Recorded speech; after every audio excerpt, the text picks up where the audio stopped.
এইটা কি? এটা কাঁঠালের পকোড়া। কই দেখি দেখি। এই তো দেখো দেখো। খাবো খাবো। উম, আমি বানিয়েছি, আমি খাবো। তুই বানিয়ে খাবি যা।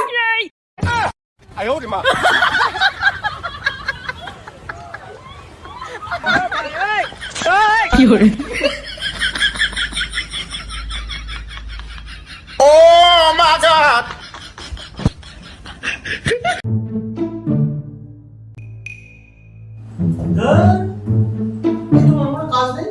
সারাদিন এটা দাও ওটা দাও, আর প্রতিদিন আমার ভাই চাকরি চলবে।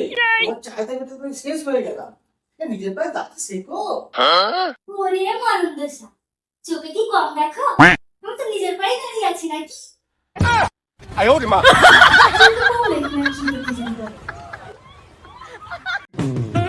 এই ছাড়ো তো, মুখে যা আসে তাই বলে, লজ্জা শরম নেই।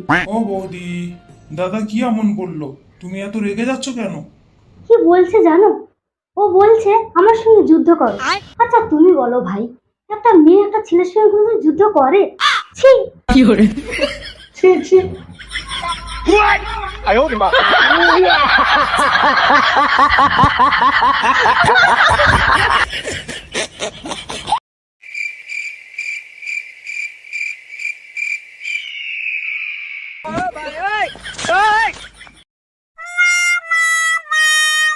কি হয়েছে তোমার?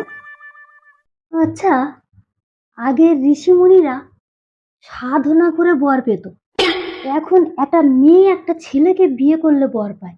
তাহলে একটা ছেলে যখন বিয়ে করে সে কি পায়? কেন? চুলকানি?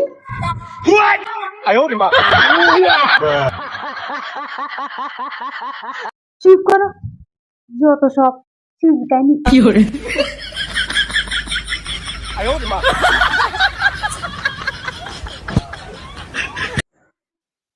এই যে একটু চা করো আমার জন্য, আদা দিও, এলাইচি দিও, চিনি দিও সামান্য। স্বাদ কত? আমি তোমাকে আদা এলাইচি চিনি দিচ্ছি, বানিয়ে খাও।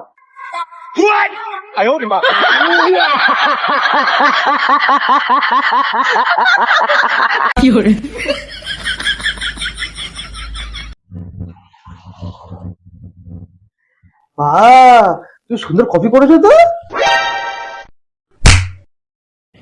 আমাকে বললে কেন? এক সপ্তাহ আগে আমি কফি বানিয়েছিলাম। তোমার মা আমাকে বললে আমি নাকি কফি বানাতে জানি না। তোমার মাকে তো আর মারতে পারি না, তাই তোমাকে।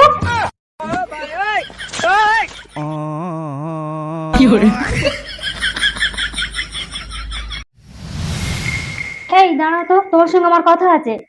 কি হয়েছে তাড়াতাড়ি বলো, আমার দেরি হয়ে যাচ্ছে। আমার দেরি হয়ে যাচ্ছে। সত্যি করে বলো, আমাকে বিয়ে করার আগে তোমার আরো দুটো বউ ছিল? তোমাকে কে বললো? আমাকে পাশের বাড়ির চম্পা বৌদি বলেছে। ছিল, এখন আর দুজনে কেউ বেঁচে নেই। বেঁচে নেই মানে? ওটাই তো আমার দুর্ভাগ্য। আমার কুষ্টিতে লেখা আছে আমার বউ ভাগ্য নেই।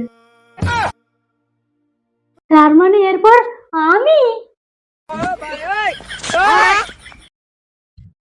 যা, এটা শুনেই